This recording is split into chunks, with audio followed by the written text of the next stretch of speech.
complain. Good to Same see, here. good to see you like in person. Well, not like really in person. I'm still seeing you on the other side, but it's good. Thank you very much. Yes.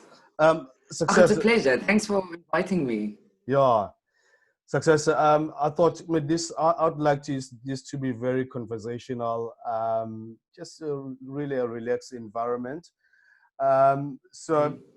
just for our people, for those who are following us. So this is Minds of Good Health, and really our aim is to raise awareness of depression and provide venues and avenues to those who are battling with depression.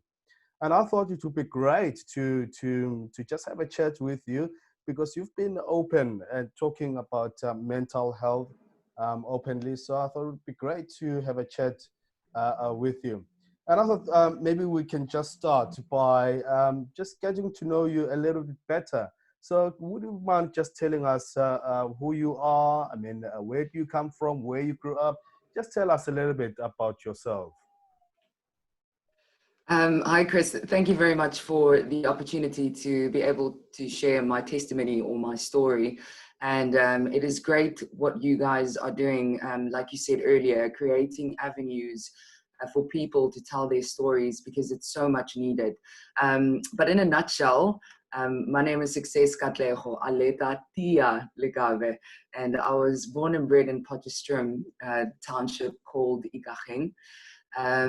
It was my mom, my grandmother, and my aunt, and the women surrounding who literally helped to raise me. And you know that um, quote that says, "It takes a village to help." Um, how can I say it, to help with the growth of a child, and especially in townships. Yeah. And yeah, so my mom and my aunt, those were the two people that really had a huge impact in me going to school, staying in the straight lane kind of thing, because my aunt is the strict one, where my mom is more, quiet and reserved. But when she spoke, then you had to listen. Wow. I am the oldest of two. I've got a brother, and he is turning 25 this year. Like I said earlier, I went to really good schools, and I'm really grateful for the sacrifices that Mm. my mom made and the help that she also got from my aunt. I was in Potchefstroom Central, which is a primary school in Potch, and then I got a bursary to go play netball because I loved sports so much. If I could do Yes. anything, I did while I was in school. So I went to Potchefstroom Gymnasium, which is an Afrikaans high school. So I had to start learning how to speak Afrikaans in full in standard 6, which is grade 8. And yeah, I did all my subjects in Afrikaans. It was quite challenging, Wow.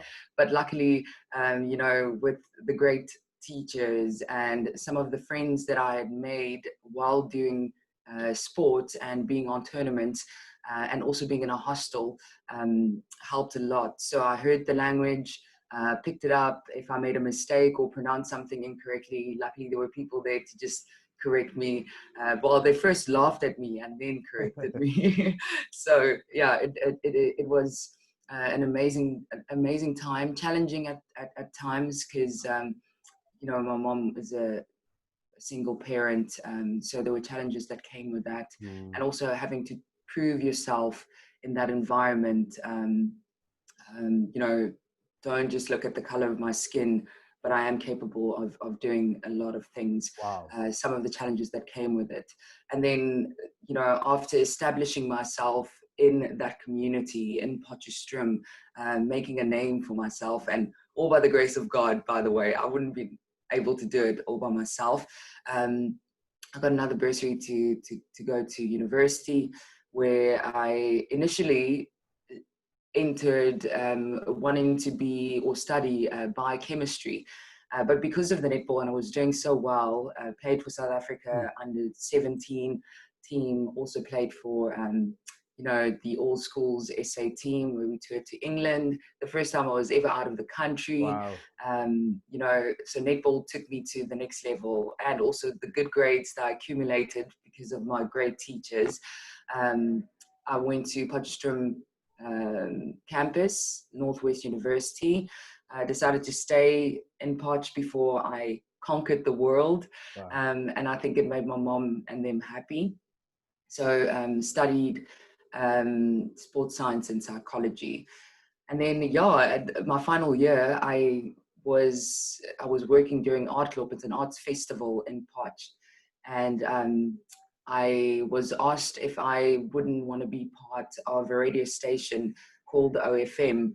And that is where the whole radio Yeah. and television kind of like came Yeah. to be. Now, I mean, success, this is incredible. I mean, I can't even, well, I can speak a little bit of Afrikaans, and that is when I sing the national anthem. And when hearing you on the radio speaking Afrikaans, that's just incredible. Well done to you. Well done to Thank you. you. Well, Chris, well done for being able to sing in Afrikaans well and when it comes to the national anthem, because I think there are a couple of people who don't know really how to pronounce the words or just keep quiet while singing the national anthem when it comes to, a different language they can't speak. Oh, that's So well incredible. done. Well done, Didi. Great story. Yesterday on your Instagram, you posted something like this. Quote, you said, the world is facing an invisible enemy. And this was your campaign, I think, a hashtag Socks for Dogs, raising awareness about mental health issues facing healthcare workers. So now, I mean, as I said earlier on, I know that you've been open talking about mental health and depression. Can you just take us through that journey? Can you just tell us a little bit about your journey with depression? That CIPLA hashtag Socks for Dogs Yeah, it's a campaign where they asked me to be a part of it. And I think it is so important to shed light on it. These people are risking their lives when I'm talking about healthcare workers, nurses, doctors. We've lost a couple of them during this pandemic. And just to take a moment and just think about them and the hard work that they're putting in, the fact that they're risking their lives. It's so important, and it must be tough on them, not only on them, but these men and women also have families that rely on them. So it was just, it wasn't rocket science that I wanted to be part of that campaign. But when it comes to me, the funny thing about depression is that it doesn't just instantly happen. It gradually grows on a person. That hole gets darker and darker and darker and even deeper. And I went through a couple of things in my life that were really traumatizing, and positions where I was in where I thought I would never find myself in those positions. And the bad thing, or the way that I handled it, I don't think was a very good way of handling it. And that's why it caught up with me. And we live in a society where we don't get to talk about our feelings, or it's seen as taboo.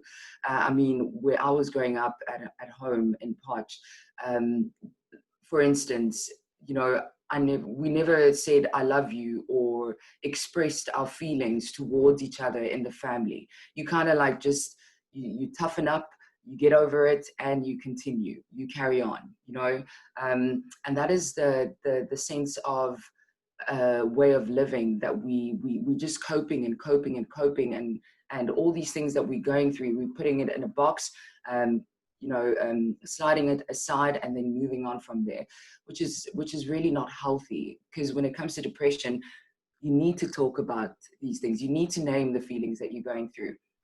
And that is something that I only learned afterwards, after going through a very difficult time in Bloemfontein a couple of years ago.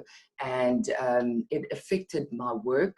Where I was working, it affected my everyday life. I started drinking just to get to the fact, just to forget about everything that's going on in my head. These thoughts that I was having of I'm not good enough, or I'm a failure with a name like success. You expected to live up to that name, and it got so much I couldn't handle it.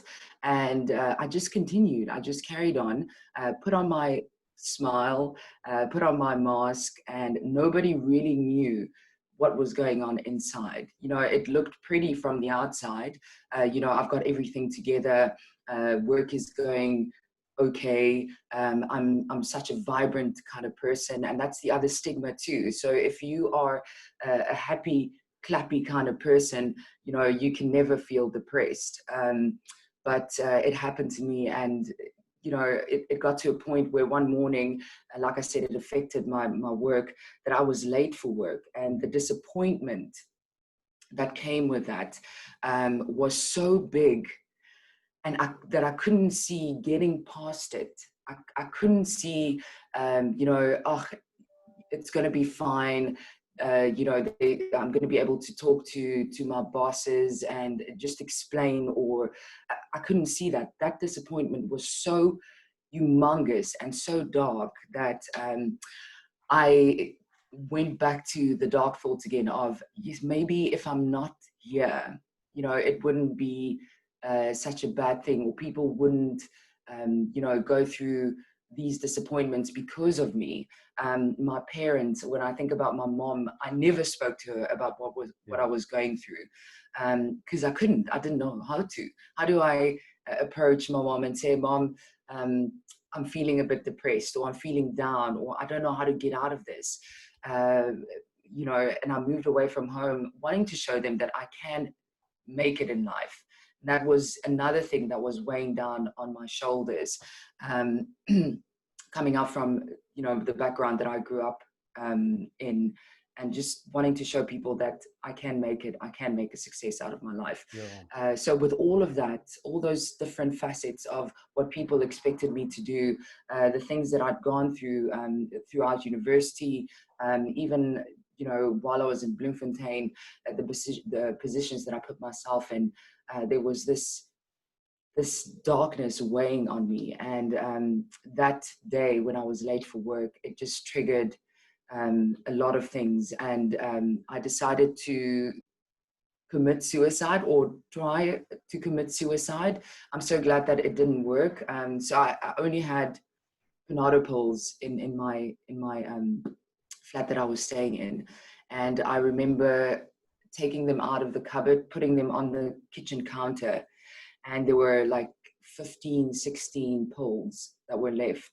And and it is the most loneliest place to be in. I don't know how to explain it. You know, most people might think, yeah, you committing suicide is very selfish. But when you don't see anything ahead, when you are only in that moment where you feel things could be better if you were not part of life, you know, less heartache, or nobody really cares, or I am on my own, that is exactly how you're feeling at that moment. And I remember I sent a message to a friend of mine, and I just told her, you know, I thank you very much for everything that you've done. I really appreciate you. And yeah, and I literally took those pills, and I climbed back into bed and just kind of like waited to find out what's going to happen now. And looking back now in hindsight, you know, it is, I can't believe that I did it, first of all. Secondly, it makes me sad that you know, I couldn't reach out to anyone, and that I put my mom through that in a way, and that I wasn't actually alone. There were so many people that were fighting the same battle or the same demon, but there were not, there weren't any places where you could reach out and talk to people about it. And people expected you to be okay. And luckily I went through my friend came through, because she felt something wasn't right.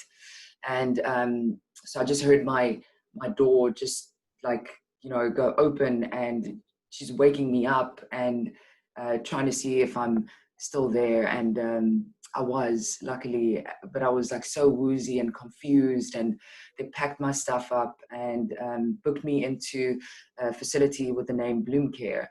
And that's where the whole healing process started. You know, I wasn't alone. There were people Yeah. going through this. I had occupational therapy. I saw my psychiatrist every second day. I was put on antidepressants. You Great. know, we had group chats, and it's gone, you know, from that time, that darkness, to Yeah. stepping into the light. And Yeah. yes, I was ashamed of talking about it, kept it hush hush. You know, people didn't have to know what happened to me. And I just kind of like started thinking, if if I don't talk about this, you know, someone that might be going through the same thing is not going to know that they're Hmm. not alone, first of all, So true. and they're Yeah. not going to know how to deal with it. You know, there are places that you can go to. I know one here in Woodstock that actually give free counseling to people who are feeling depressed or going through a difficult time. All you have to do is just take the first step and, you know, literally pick up your phone or reach out to a friend of yours that is close, and start having this conversation and start being aware of, you know, us living in a society where we literally have to just cope the whole time. So the next person might be battling with depression. So be aware of that. And when you do ask someone, Yeah. hey, how's it going? Like really mean it, not just, you know, out of being indoctrinated and saying, hi, how you doing? Okay, cool, bye, Yeah. moving on Yeah. along. Like really ask someone how's it and Yeah. mean it, how things are going. This experience taught me a lot about myself and how we are wired and put together, that you know, Yeah. it's your mind, your body, your soul, and you have to take care of all three of those, Yeah. because if you don't, then the one is going to compromise. And it's good to be able to put all of this in the light, because depression, it knows no social status, it Yeah. knows no whether you're rich or poor. You know, it's just difficult situations that happen to you, Yeah. and it can happen to anyone, from the highest person in a company to, you know, a normal everyday person who is living in the township. Yeah. It can happen to any one of Yeah. us. No, thank you very much, Success, for sharing that story. I mean, I can relate to many things that you talked about, suicide, feeling lonely. Mm. So I started Minds of Good Health out of passion, really, to help many people, because when I battled with depression, I felt I felt like I was just alone. And actually, Mm. I left Cape Town and went to stay in Newcastle with my uncle. Unfortunately, my uncle likes his drink. So, Yes. so I was in that environment, and one day, I attempted to take my life. He took me off Mm. the rope and actually said to me, Sure. "You are crazy. You need to have a drink." And Yes. I was so when I was indulged in that, so I went to have a drink, but I knew Mm. that the something was fundamentally wrong until I was diagnosed and went to the clinic for some months. Then I came out and Mm. I thought about, well, how many people are out there and actually not even knowing that there's something wrong with them.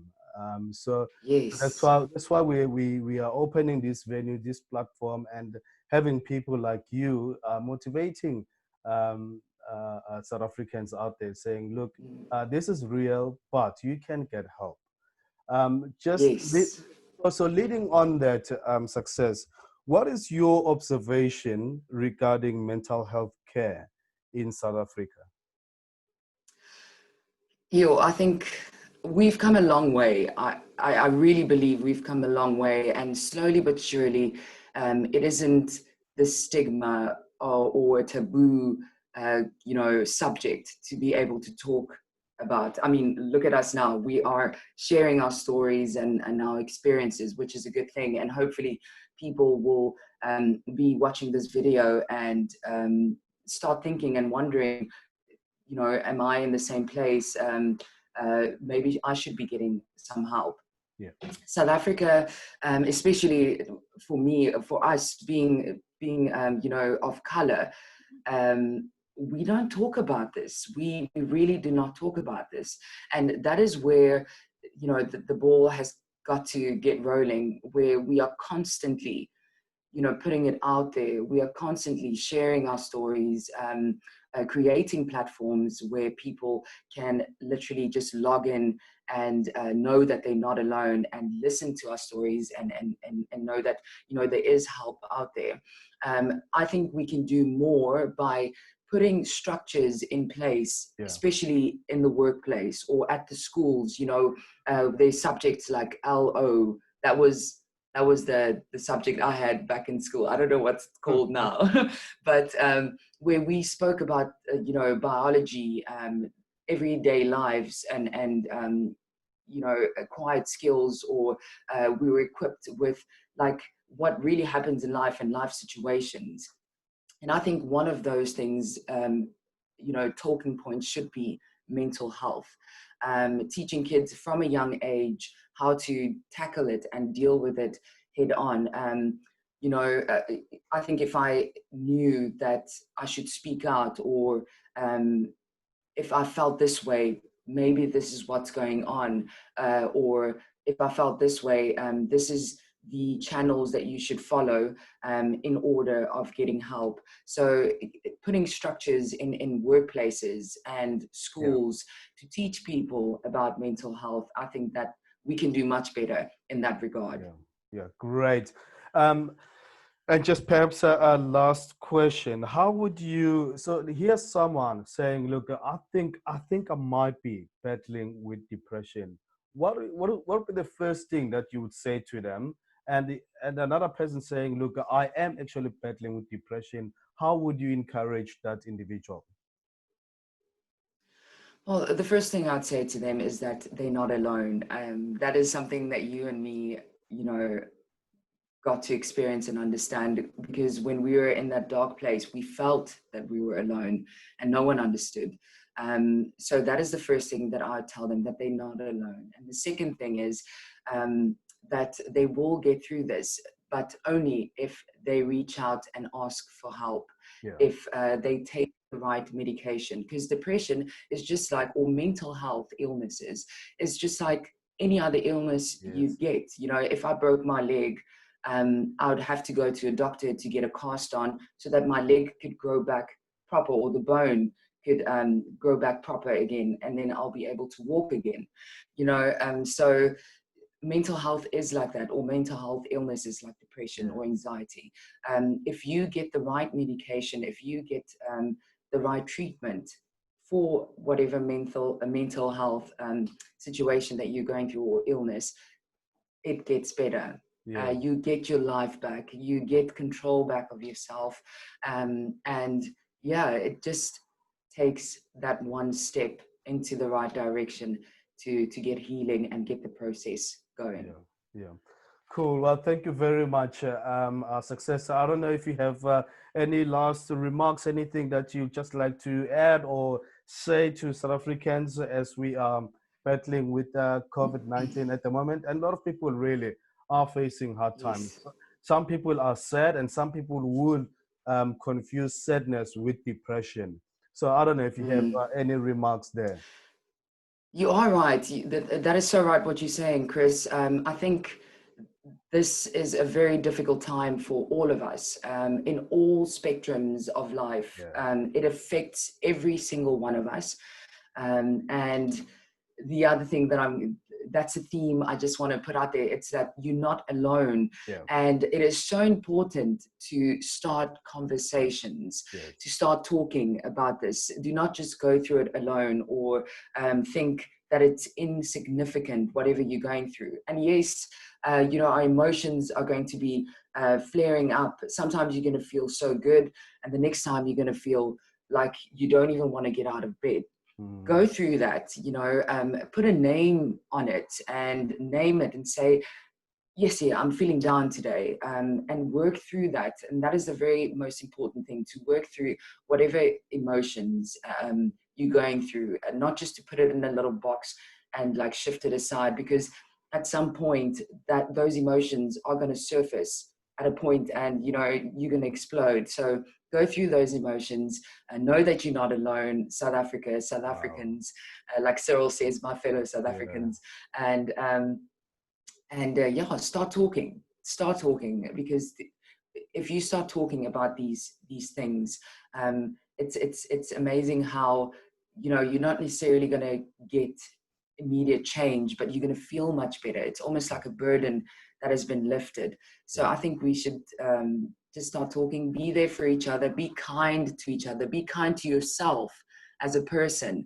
And yeah, reach out if you can. If you are in a place where you can help someone, Yeah. please do it. Do not hesitate. And this too shall pass.